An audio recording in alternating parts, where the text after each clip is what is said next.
My SEL told me that my wedding dress is the worst gown she has ever seen, but my brother's speech revealed her plans to ruin my wedding. My sister-in-law Courtney would not shut up about my wedding dress from the moment she saw it. "That neckline makes you look desperate for attention," she said during my fitting. "The lace looks like old curtains. Are you sure you want to wear something so dated?" This was my grandmother's dress that she'd worn in 1952, restored and altered to fit me perfectly. It meant everything to me, but Courtney acted like I'd picked it from a dumpster. She'd send me links to other dresses daily. "This would hide your arms better." Or, "This one would make you look less bottom-heavy." When I said I was happy with my choice, she'd sigh and say, "Some people just don't want to look their best on their wedding day." At my bridal shower, she told everyone she'd tried to help me find something more flattering, but I was too stubborn to listen. "I even offered to pay for a better dress, but she insists on wearing that old thing," she announced to 40 guests. My mother was furious but kept quiet to avoid drama. Courtney brought fabric samples to my bachelorette party, just in case you change your mind. We could still order something decent if we rush ship. She spent the entire night telling strangers at the bar about how I was making a huge mistake with my dress choice. "She's going to look back at photos and cry," she kept saying. The week before the wedding, Courtney called my photographer, told her to avoid full-length shots because the dress was unflattering, called my makeup artist to suggest heavy contouring to balance out what the dress did to my face, called the florist to recommend bigger bouquets to distract from the dress. They all called me confused and uncomfortable. She showed up to the rehearsal dinner with a garment bag. "I brought a backup dress just in case you come to your senses." It was this tight, revealing thing covered in sequins. This is what modern brides wear. "That old dress makes you look like you're cosplaying your grandmother." My husband Tom told her to stop, but she said she was trying to save me from myself. On my wedding morning, while I was getting ready, Courtney kept making comments. "The lighting is really showing how yellow that old fabric is." And, "Are you sure you want your arms out like that?" My bridesmaids were ready to throw her out, but I told them to ignore her. I had my reasons for staying calm. As I walked down the aisle, I heard Courtney whisper to someone, "She looks like she's wearing a costume from a community theater production." But everyone else was crying at how beautiful the dress looked. My grandmother, who was 93 and there in her wheelchair, was sobbing with joy seeing her dress again. After the ceremony, during cocktail hour, Courtney cornered different relatives to point out everything wrong with my dress. The uneven hem from the alterations, the way the beading had dulled with age. The silhouette was unflattering for my body type. She didn't know my cousin Jana was recording the speeches for my grandmother, who was hard of hearing. The reception was when things got interesting. Courtney had been married to my brother James for 8 years. Their wedding had been this massive, expensive affair where she'd worn a $20,000 designer dress that she talked about constantly. "Now that was a real wedding dress," she'd always say. During the speeches, James stood up to give his best man's toast. But instead of talking about Tom and me, he started talking about Courtney. "Seeing my sister in my grandmother's dress today made me realize something important," he said. The room went quiet. "It made me realize that some people understand what matters in a marriage and some people don't."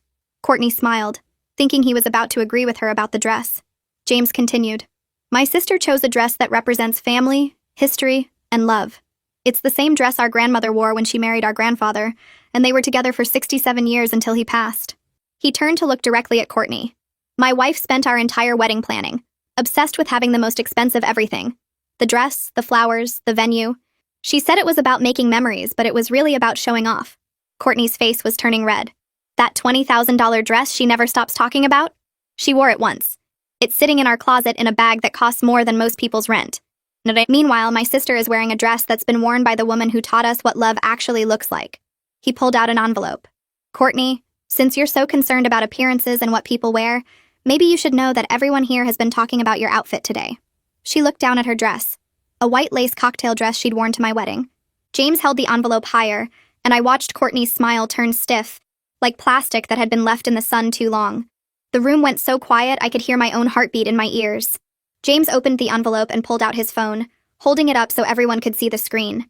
"Inside this envelope are screenshots that Jana took during cocktail hour," he said, his voice carrying across the entire reception hall.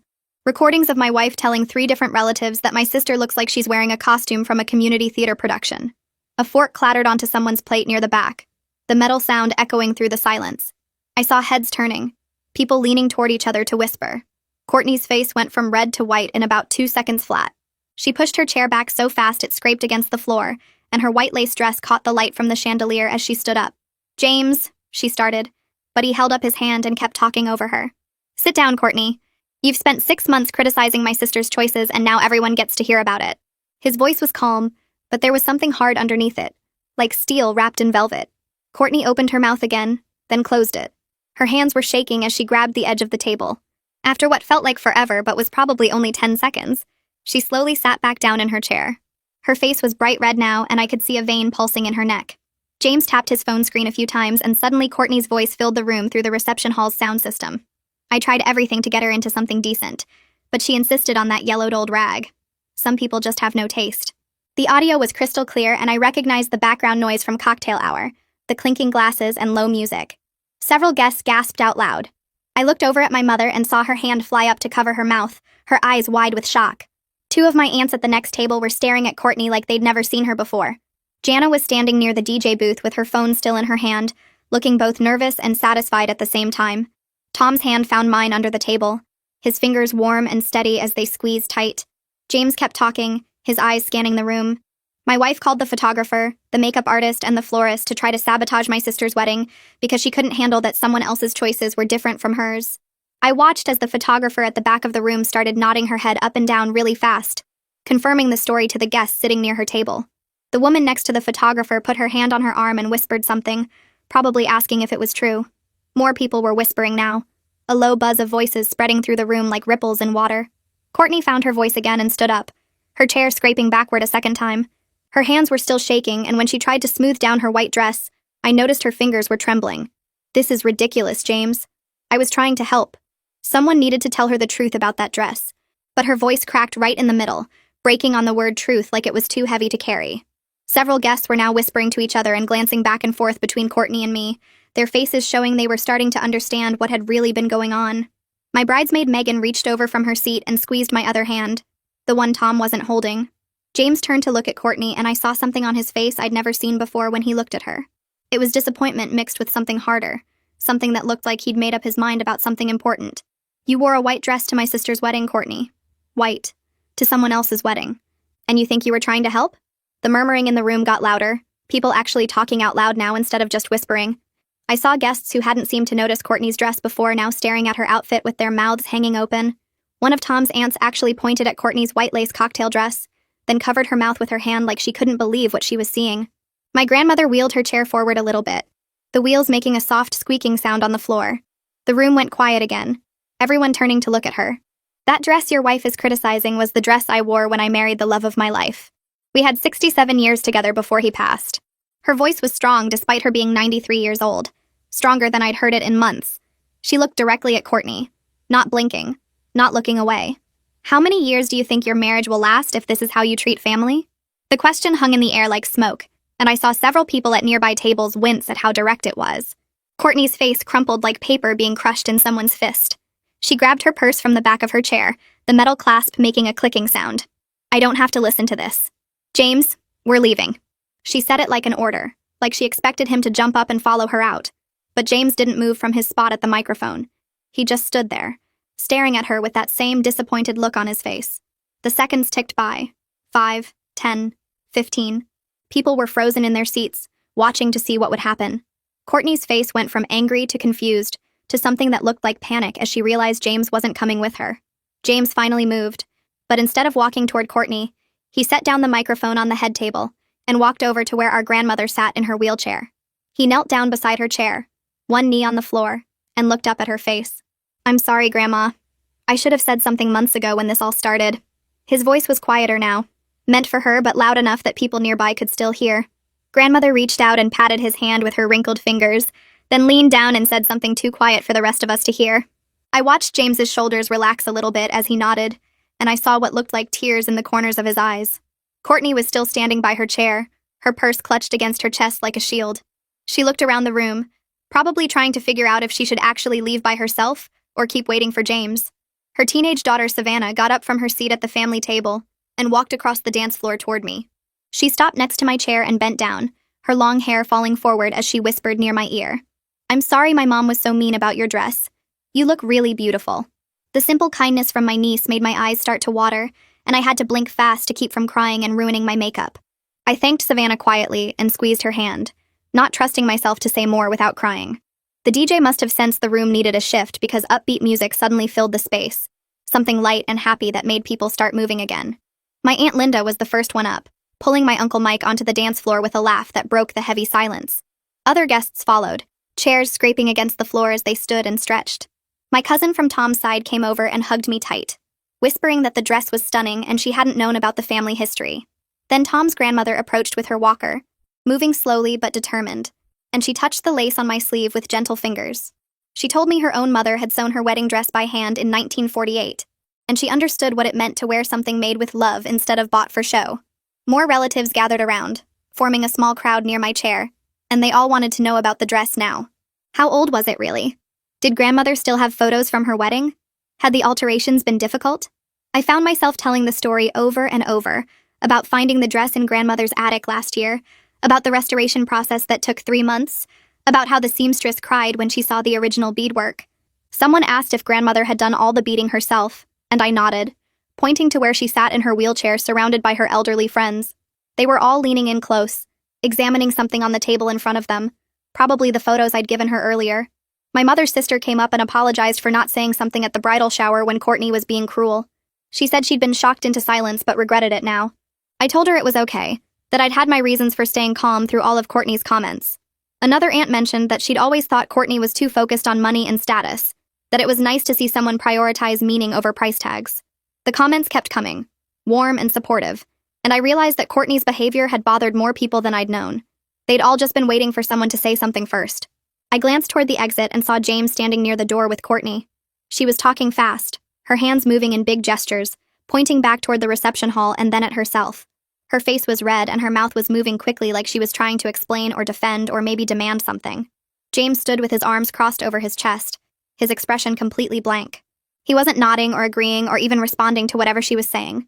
Every few seconds she'd pause like she expected him to answer, but he just stood there looking at her with that same flat, disappointed expression. She grabbed his arm at one point and he pulled away gently but firmly, shaking his head. Her gestures got bigger and more frantic, and I could see even from across the room that she was getting desperate. She kept glancing back at the reception like she was worried about what people were thinking or saying. James said something short, just a few words, and Courtney's whole body went rigid. She stared at him for a long moment, her mouth open like she couldn't believe what she'd just heard. Then she grabbed her small clutch purse from where it had been tucked under her arm, turned on her heel, and walked toward the exit. She didn't look back at James or the reception or anyone. The door closed behind her with a soft click that I couldn't actually hear over the music, but somehow felt. James stood there alone for another minute, staring at the closed door, his shoulders rising and falling with a deep breath.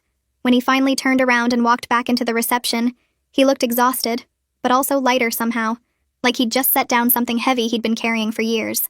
Several people patted his shoulder as he passed, and he nodded at them with a small, tired smile. Tom appeared beside me and held out his hand. The DJ was playing our first dance song, the one we'd chosen months ago, and Tom pulled me onto the dance floor. His arms wrapped around my waist, and I rested my head against his shoulder as we started swaying to the music. The dress moved beautifully, the skirt flowing around my legs exactly like I'd imagined it would. Tom leaned down and whispered right next to my ear so only I could hear. His breath was warm against my skin, and his voice was full of admiration and a little bit of amazement. I laughed despite everything that had just happened, despite the drama and the tension, and Courtney storming out. Tom was right that James's speech had been incredible. But more than that, I realized the whole confrontation had made this day mean something deeper than just a pretty wedding. It had become about standing up for what matters, about family supporting each other, about choosing substance over superficiality. If everything had gone smoothly and Courtney had just kept her mouth shut and James had given a normal best man speech, this would have been a nice wedding. Instead, it became a day when my family actually took a stand for something real.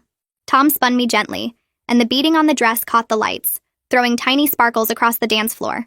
Other couples joined us, filling the space with movement and laughter, and the mood shifted from tense to celebratory. My mother danced with my father nearby, and she caught my eye and smiled with tears on her cheeks. James danced with Savannah, his daughter looking up at him with obvious pride and relief. The song ended and another started, something faster, and suddenly everyone was dancing and laughing, and the reception felt like an actual party instead of a courtroom. Jana found me when I stepped off the dance floor to catch my breath. She had her phone in her hand and was scrolling through something, her face serious. She pulled me aside to a quieter corner near the windows where the music wasn't quite so loud. She held up her phone and showed me the screen, which displayed a list of audio files with dates and times. There were dozens of them, stretching back 6 months. Jana explained that she had about 45 minutes of recordings total, every single time Courtney had made a comment about my dress at family gatherings. Easter dinner when Courtney told everyone I was making a huge mistake. Mother's Day brunch when she brought fabric samples. The 4th of July barbecue when she cornered my bridesmaids to tell them they should talk me out of wearing the dress. Jana scrolled through the list, showing me dates I'd forgotten, moments I hadn't even known about because I wasn't there. She said James had asked her to document everything after the bridal shower incident, that he'd been building a case this whole time. I stared at the phone, stunned. My brother had been planning this confrontation for months, carefully gathering evidence, waiting for the right moment.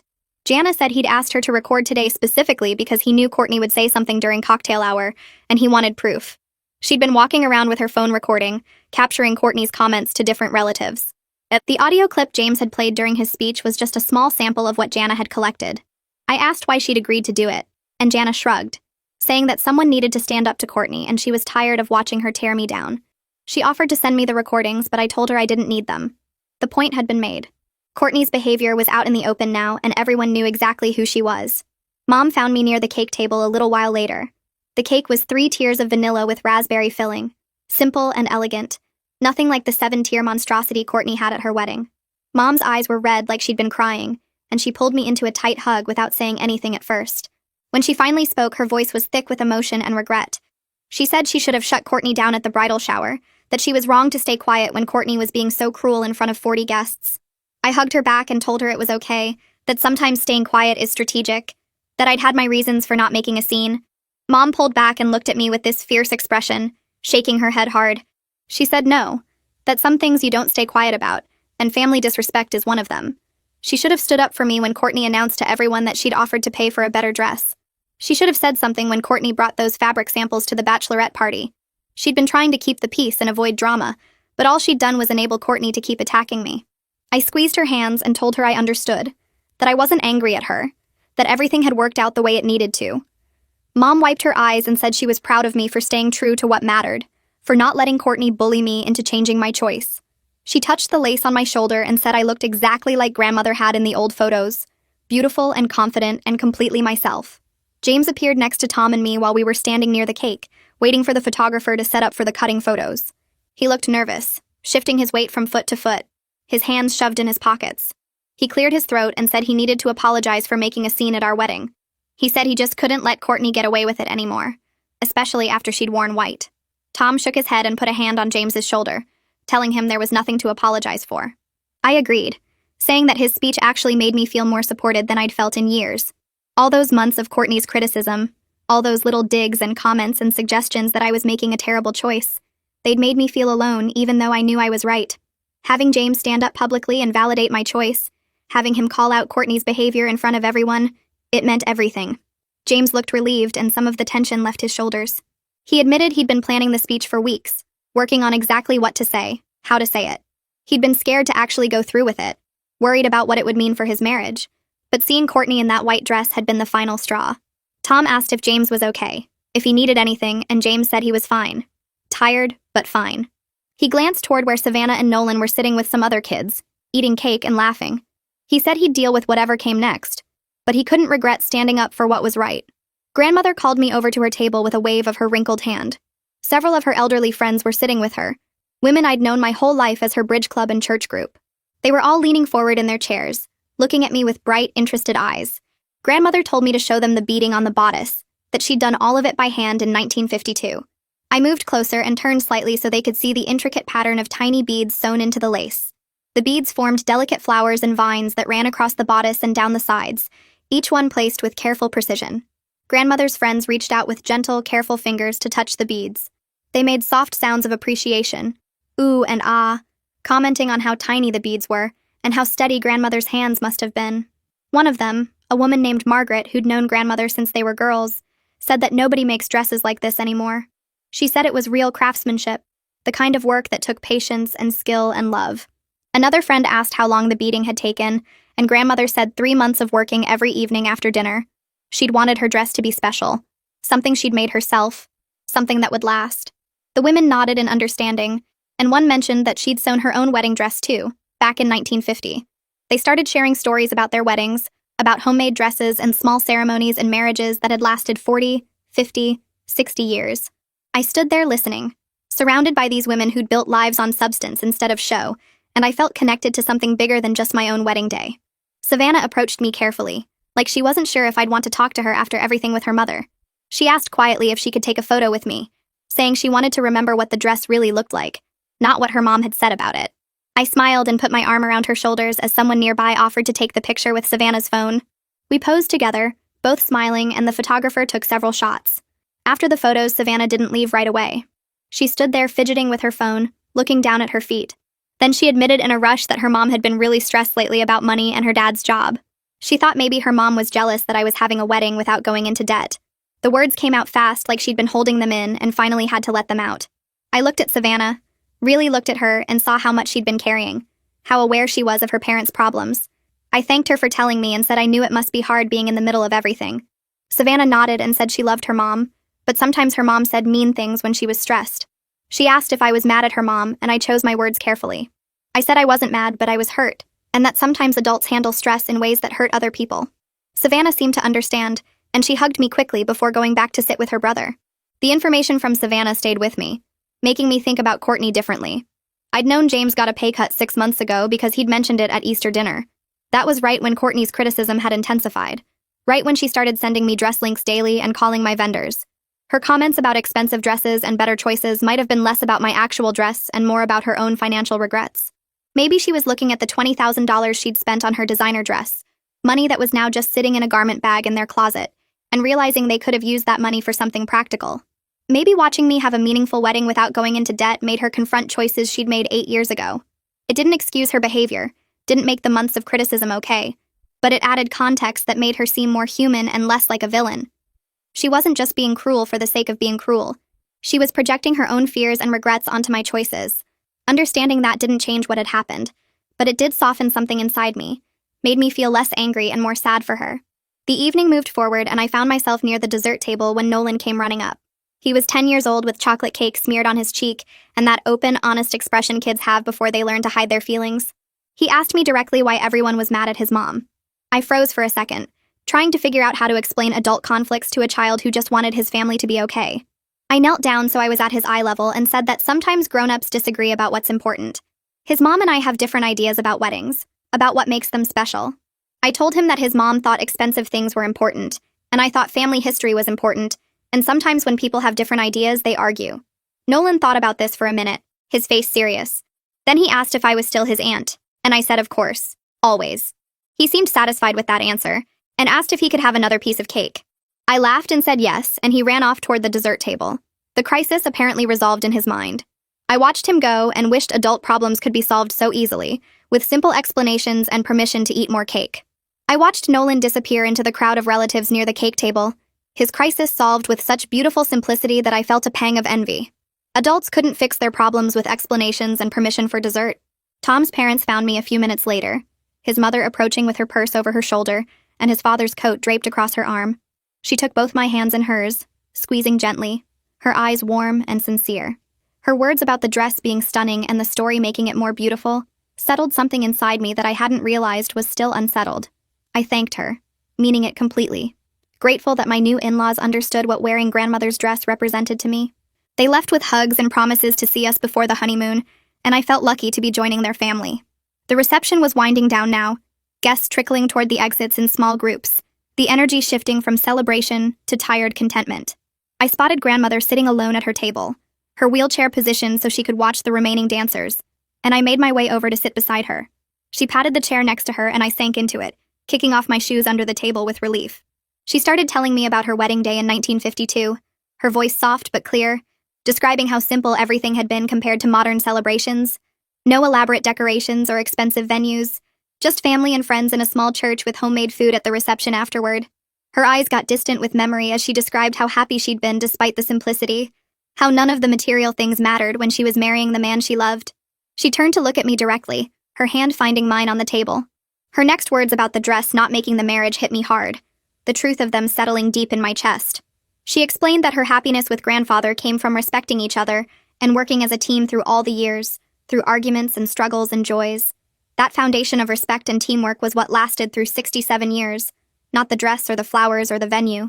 I squeezed her hand, feeling tears prick my eyes again, understanding that she was giving me the real gift tonight, not just the dress, but the wisdom that came with it. Jana appeared at my elbow holding her phone, her expression somewhere between amused and concerned. She showed me the screen, revealing a string of text messages from various family members, all asking for copies of the recordings she'd made. Linda wanted to know exactly what Courtney said at Easter dinner. Mike was asking about Thanksgiving comments. 3 cousins were requesting the full cocktail hour footage. I stared at the messages, feeling a mix of vindication and exhaustion at the thought of the recordings circulating through the family like currency. I told Jana to delete everything, my voice firm despite my tiredness. The point had been made tonight, publicly and clearly, and I didn't want to fuel more family drama by letting those recordings spread.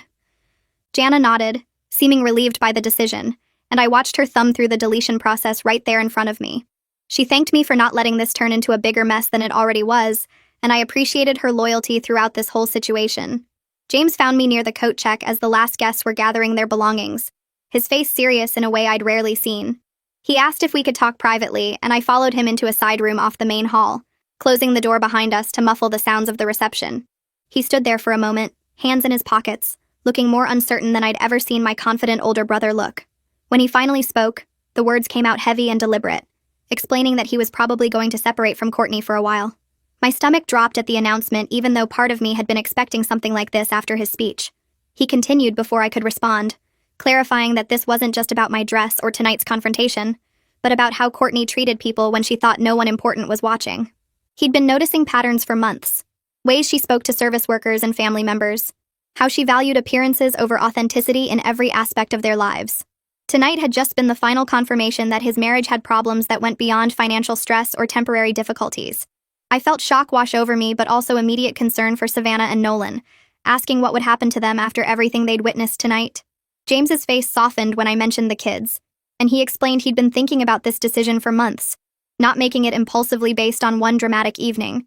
He'd been considering what kind of example he was setting for his children by staying in a marriage built on superficial values and constant criticism. Requested Reds is on Spotify now. Check out link in the description or comments. Tonight had shown him that Savannah and Nolan were already being affected by their mother's behavior, already learning to measure worth by appearances and price tags. He thought separating might actually be healthier for them in the long run than watching their parents pretend everything was fine. He assured me he'd handle everything carefully, put the kids first, make sure they had stability and support through whatever came next. I hugged him tightly, feeling proud of him for making a hard choice, and sad that it had come to this point. Tom found us a few minutes later and we said goodbye to the remaining family members before heading to our hotel suite around midnight. We collapsed onto the bed, still in our wedding clothes, too exhausted to change immediately, just lying there staring at the ceiling. Tom broke the silence by saying this was the most dramatic wedding he'd ever been to, his voice carrying a mix of disbelief and amusement. He turned his head to look at me, a smile playing at his lips, and added that somehow it had been perfect because it was real. No pretending, no fake smiles, just honest feelings and genuine confrontation. I laughed despite my exhaustion, realizing he was right. Our wedding would be memorable not because everything went smoothly, but because it revealed truths that needed revealing. We'd started our marriage with honesty and authenticity, which felt like a better foundation than a perfect facade. I woke up the next morning to my phone buzzing constantly on the nightstand, the screen lighting up with message after message. I grabbed it and scrolled through the flood of texts and calls from family members, my eyes barely open. Most messages were supportive, thanking James for finally speaking up about Courtney's behavior, saying someone needed to address her constant criticism and status obsession. Several aunts and uncles sent long texts about times they'd witnessed Courtney being cruel or dismissive to family members. A few messages were critical, though, saying James had embarrassed his wife publicly and should have handled everything privately like adults. One cousin wrote that airing marital problems at a wedding was inappropriate regardless of the circumstances. The family was clearly divided about whether the public confrontation had been the right approach or a terrible breach of etiquette. I showed the messages to Tom over coffee in the hotel room, and we discussed how split opinions were, how some people valued public honesty, while others prioritized private discretion. My mother called around 9 in the morning, her voice tight with stress and exhaustion. She told me Courtney had shown up at her house at 7 that morning, crying and demanding that Mom make James apologize for humiliating her. Mom had apparently stood her ground, telling Courtney she couldn't make a grown man do anything, and maybe Courtney should think about why James felt the need to say those things publicly. Courtney had left angry, according to Mom, saying the whole family had turned against her, and she was being unfairly blamed for trying to help me make better choices. Mom sounded drained by the confrontation, caught between sympathy for Courtney's distress and agreement with James's assessment of the situation. She asked how I was doing, and I assured her I was okay, that last night had been intense but ultimately freeing. My phone buzzed with a text from James asking if I was okay, and apologizing again for the drama at my wedding. I called him back instead of texting, and we ended up talking for over an hour about everything. His marriage problems, Courtney's insecurities about money and status, his concerns about how the separation would affect the kids. He admitted he'd been unhappy for years but stayed because divorce seemed like failure, like giving up on something he should be able to fix through effort and compromise. Watching me stand firm in my choices about the dress and the wedding had made him realize he'd been compromising his own values to keep peace in his marriage. He'd been prioritizing surface harmony over authentic connection, and it was eating away at who he was as a person. I listened, offering support and understanding, telling him I was proud of him for choosing honesty, even though it was harder than pretending. 3 days after the wedding, my phone rang with Courtney's name on the screen. I almost let it go to voicemail, my finger hovering over the decline button, but curiosity won out, and I answered. Her voice came through immediately, high-pitched and accusatory, telling me I'd destroyed her marriage and turned her children against her. She said Savannah wouldn't talk to her, that her daughter called her mean and critical, that this was all my fault for being stubborn about that stupid dress. I felt anger rise in my chest at her refusal to take any responsibility, at her continued insistence that my dress choice was the problem rather than her behavior. I took a breath and held the phone steady, keeping my voice level even as my heart hammered against my ribs. Courtney, I didn't destroy your marriage. Your behavior toward me was just a symptom of bigger problems between you and James. And for the record, it's not a stupid dress. It's my grandmother's dress, and it means more to me than any designer gown ever could. The line went dead before I finished the sentence. She'd hung up on me. I stared at my phone screen showing the ended call, then set it down on the kitchen counter and pressed my palms flat against the cool granite. Tom walked in carrying grocery bags and took one look at my face. He set the bags down and came over, wrapping his arms around me from behind. I leaned into him, letting out a long exhale. She called, I said quietly. Tom's arms tightened. What did she say? I turned to face him. That I destroyed her marriage and turned Savannah against her. That it's all my fault because I was stubborn about the dress. Tom shook his head slowly. You know that's not true, right? James made his own choice based on years of problems, not one dress at one wedding. I nodded, but my stomach still twisted with guilt. We were supposed to leave for Hawaii in 2 days. The honeymoon we'd been planning for months. But now James was separating from his wife. The kids were caught in the middle and my whole family was in chaos. How could I just fly off to a beach resort and pretend everything was fine? Tom must have read my expression because he pulled out a chair at the kitchen table and sat down, gesturing for me to do the same. You're thinking about canceling the trip, he said. It wasn't a question. I sat across from him, twisting my wedding ring around my finger. Maybe we should postpone, just until things settle down a bit. James might need support, and Mom is stressed, and the kids. Tom reached across the table and took my hand, stopping the nervous ring spinning. Your brother is an adult making his own choices. You being stressed and available won't change anything. He has his own apartment, his own lawyer, his own path to figure out. We can't fix his marriage. I wanted to argue, but Tom kept going. We've been planning this honeymoon for 8 months. We both took time off work. The resort is paid for. And more importantly, we deserve to start our marriage with time for just us, not jumping straight into family crisis mode. He squeezed my hand. James would tell you the same thing if you asked him. I knew Tom was right, but it still felt wrong to leave. Like I was abandoning everyone when they needed me most. But what would staying actually accomplish? I couldn't make Courtney take responsibility for her actions. I couldn't make James's separation easier. I couldn't fix years of marriage problems in a few days. Tom stood up and started unpacking the groceries, giving me space to think. I watched him put away milk and bread and vegetables, these simple domestic actions that represented our new life together. This was what mattered, building our partnership, not getting sucked into drama that wasn't ours to solve. My phone rang again and I jumped, but this time it was grandmother's number on the screen. I answered immediately. Hi, Grandma. Her voice came through warm and familiar. Hello, sweetheart. I was hoping you could visit before you leave for your trip. I have something I want to show you. I agreed to come by that afternoon and hung up feeling both curious and concerned. Grandmother didn't usually ask for visits with such purpose behind them. Tom drove me over to her house a few hours later, the small brick ranch where she'd lived since grandfather died 5 years ago. She was sitting in her favorite armchair by the window, surrounded by old photo albums spread across the coffee table and side tables. The afternoon sun streamed through the lace curtains, making the dust motes dance in the air.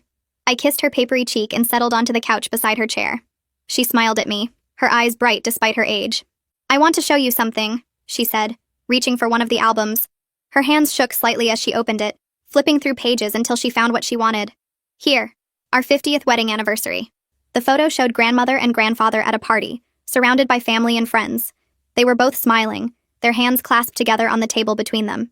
Grandmother looked radiant in a blue dress, grandfather handsome in his suit. But what struck me most was the way they looked at each other in the photo, like they shared a private joke no one else could hear. See how happy we look? Grandmother's finger traced over the image. That happiness came from choosing each other every day, even when it was hard. She turned more pages, showing me photos from different years. Christmas mornings with young children, backyard barbecues, quiet moments on their porch. People think long marriages are about finding the perfect person, and then it's easy. But that's not how it works. She closed the album and looked at me directly. Your grandfather and I argued about money more times than I can count. We disagreed about how to raise your father and uncle. We fought about whose family to spend holidays with, about his long work hours, about my volunteer commitments. I'd never heard grandmother talk about their marriage problems before. She and grandfather had always seemed like this perfect example of lasting love. But you were so happy together, I said. Grandmother nodded. We were. Because we respected each other's core values even when we disagreed about details. When someone disrespects your values repeatedly, that's not a small thing.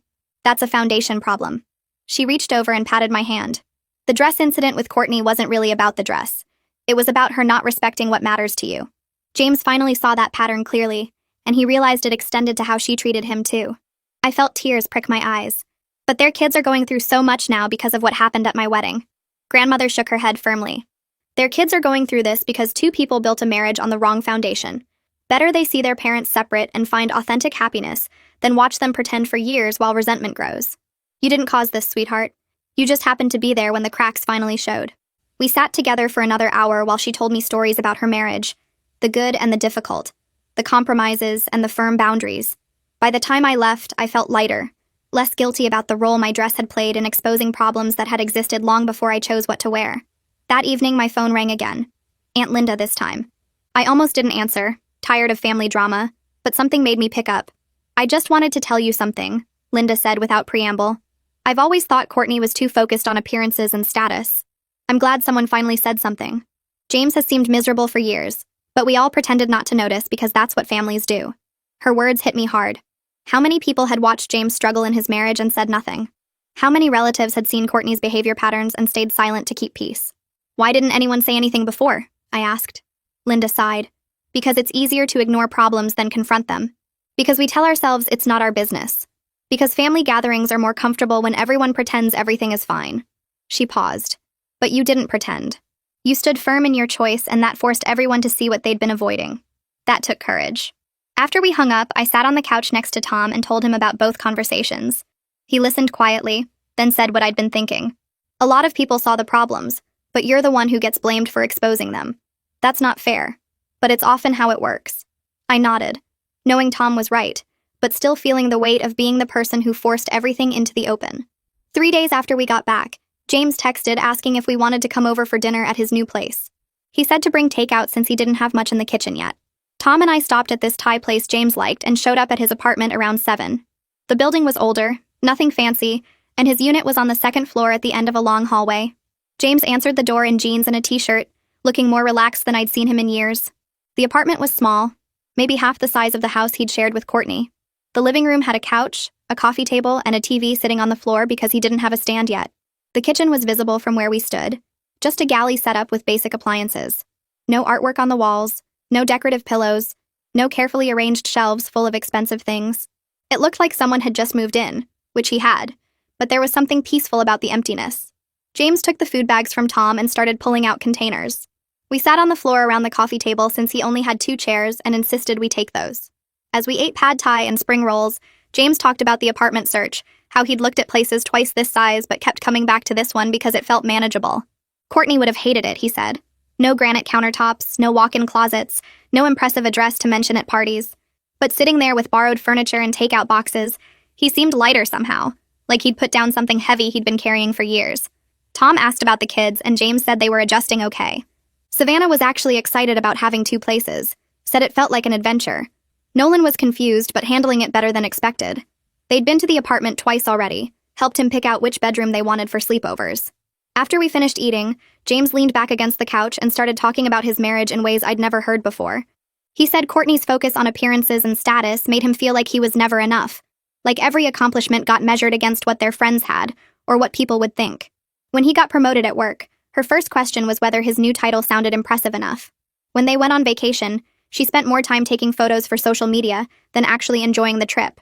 He talked about how exhausting it was, constantly performing for an invisible audience that Courtney seemed to care about more than their actual relationship. Tom listened quietly, occasionally nodding. while I sat there realizing how much James had been hiding. He said our wedding made him see the difference clearly. Watching Tom and me together, seeing how we made decisions based on what mattered to us instead of what looked good, made him understand what he'd been missing. He said we were on the same team with the same values, while he and Courtney had been playing completely different games.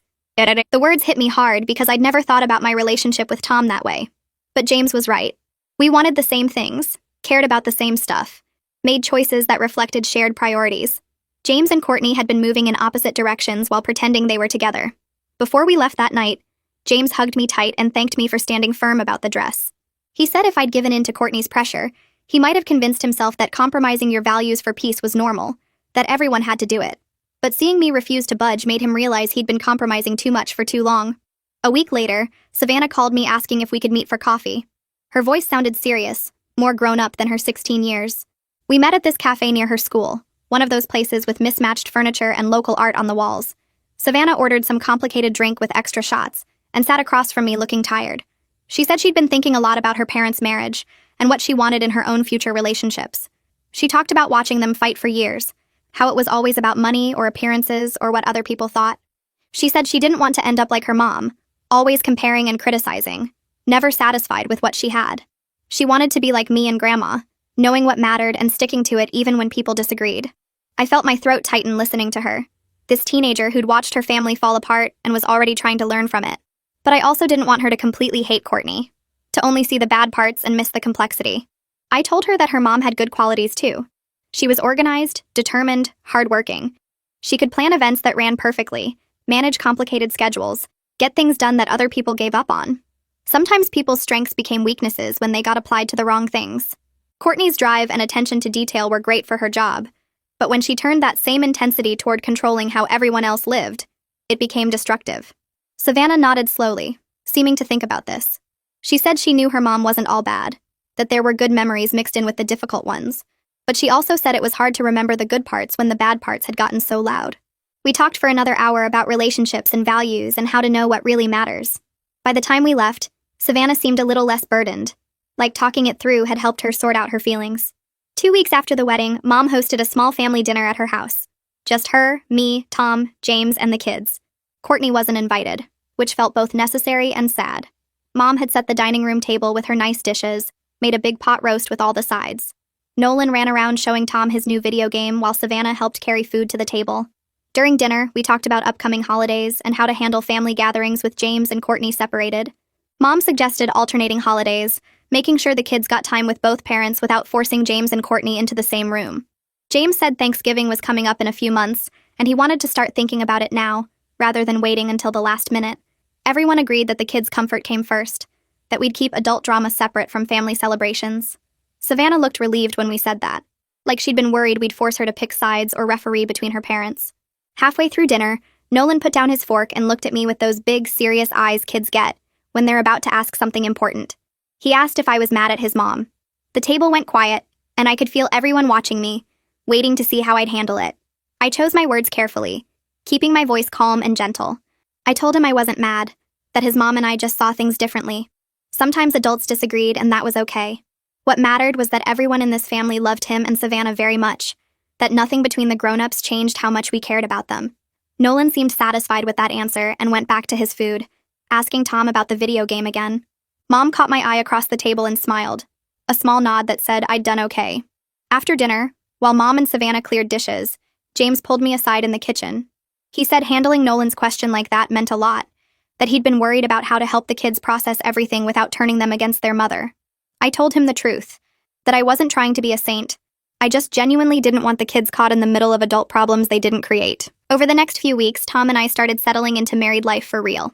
The wedding drama faded into the background as we focused on building our future together.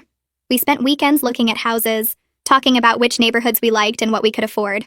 Tom wanted a garage for his tools, and I wanted a yard for a garden. We talked about career goals, whether I should apply for that promotion at work or wait another year. We talked about maybe having kids someday. Not right away, but eventually. The dress incident felt like it was becoming family history rather than a fresh wound, something that had happened and mattered, but wasn't defining our daily lives anymore. We framed one of the wedding photos and put it on our bookshelf, me in Grandma's dress with Tom's arm around my waist, both of us laughing at something someone had said right before the photographer clicked. Looking at it made me happy instead of stressed, which felt like progress. 6 weeks after the wedding, James called while I was making dinner. His voice sounded tired but certain when he told me he'd filed for divorce. He said he'd tried counseling with Courtney, gone to 3 sessions with a therapist who specialized in marriage problems. But Courtney spent the whole time insisting everyone else was wrong, and she was just trying to help. She couldn't see how her behavior affected people, couldn't accept that her constant criticism and focus on appearances had damaged their relationship. The therapist finally told them that counseling only worked when both people were willing to examine their own behavior, and Courtney wasn't there yet. So James filed the papers, hired a lawyer, started the legal process of ending an 8-year marriage. He sounded sad but certain, which told me this was the right decision for him, even though it was hard. The next day, I got an email from Courtney. The subject line just said, "You need to read this," and I almost deleted it without opening. But something made me click, maybe curiosity or maybe just wanting to know what she had to say. The email was long, at least 3 pages of single-spaced text. It started with blame, saying I'd destroyed her family by being stubborn about a dress. Then it moved into justification, explaining how she'd only been trying to help me look my best, how she had experience with weddings and knew what worked. Toward the end, there was a tiny bit of acknowledgement that maybe she'd come on too strong about the dress.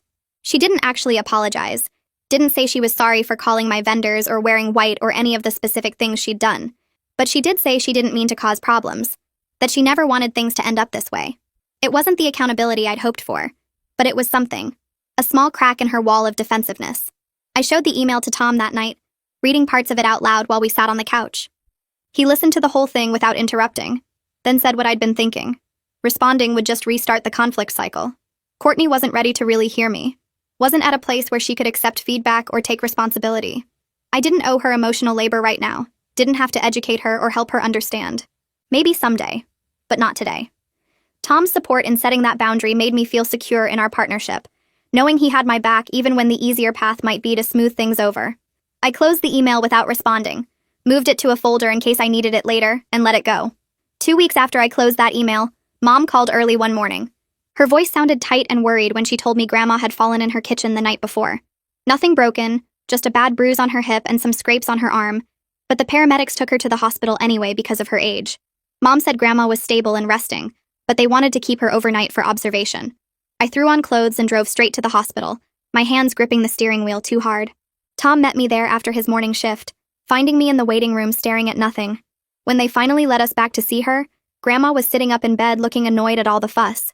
She waved away my concern and said she'd just gotten dizzy reaching for a coffee mug, that it was nothing serious. But seeing her in that hospital bed with an IV in her thin arm made something click in my brain. She was 93 years old. She wouldn't be here forever, no matter how much I wanted to believe she was invincible. I sat in the chair next to her bed and took her hand carefully, avoiding the tape holding her IV in place. The words came out before I really planned them, thanking her again for the dress and for showing me what a real marriage looked like. She squeezed my fingers with surprising strength and smiled at me with those clear blue eyes. The dress had been through quite a journey, she said. It saw her through 67 years with Grandpa, all the good times and hard times, and now it was helping me start my own marriage. Maybe someday I'd pass it to my daughter or niece, she added, and the dress would keep going through the family. That idea hit me hard, thinking about the dress continuing for generations, carrying all that history and love forward. My eyes got wet and I had to look away for a second. Grandma patted my hand and told me not to cry, that she was fine and would be back home tomorrow. The doctors released her the next afternoon with instructions to use a walker for a few weeks and be more careful. Mom set up a schedule so someone checked on Grandma every day, and I took 2 afternoons a week to visit and help around her house. 3 months rolled by faster than I expected. James called one Saturday while Tom and I were grocery shopping to tell me about someone he'd been seeing for a few weeks. A teacher named Megan who worked at the elementary school near his apartment, someone a mutual friend had introduced him to at a barbecue. His voice sounded lighter than it had in years when he described her. She was kind and down to earth, he said, not worried about status or appearances. When he mentioned my wedding, she'd thought it was cool that I wore Grandma's dress instead of buying something new. She said it showed I knew who I was and didn't need validation from anyone else. That comment made James realize how different Megan was from what he'd been living with for 8 years. I met her 2 weeks later when James brought her to a family dinner at Mom's house. Megan showed up in jeans and a sweater, no makeup except some lip gloss, and she hugged everyone like we were already friends. She asked Grandma questions about the dress and listened to the whole story with genuine interest.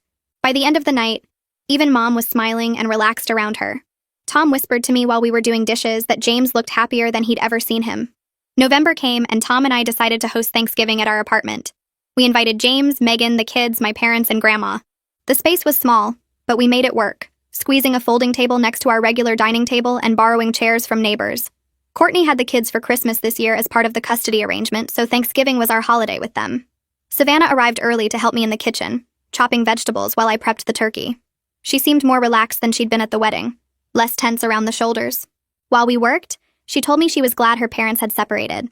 It was hard sometimes, going back and forth between houses and dealing with her mom's moods, but both her parents seemed happier now. Her dad smiled more, and her mom had stopped the constant criticism, at least around the kids. Nolan ran around the apartment with too much energy, excited about the food and the family gathering. Grandma sat in the best chair directing traffic and telling stories about Thanksgivings from decades ago. When we finally sat down to eat, the table was crowded and loud with conversation. Mom stood up with her wine glass and the room got quiet. She proposed a toast to family that supports each other's choices, even when those choices are different from what we might pick for ourselves. To respecting what matters to each person, instead of forcing everyone into the same mold. And to me, she said, for teaching everyone a lesson about staying true to yourself even when people push back. Everyone raised their glasses, and I felt this wave of gratitude wash over me. The family had changed shape over the past few months, but it felt more honest now, more real. Early December brought a package to our door. The wedding photos had finally arrived after weeks of editing and processing. I spread them across our coffee table and just stared for a while. The photographer had captured everything perfectly. The delicate beading on the bodice caught the light in dozens of shots, showing the intricate handiwork Grandma had done in 1952. The way the dress moved as I walked down the aisle, the elegant lines of the silhouette, the vintage lace that looked soft and romantic instead of old and dated.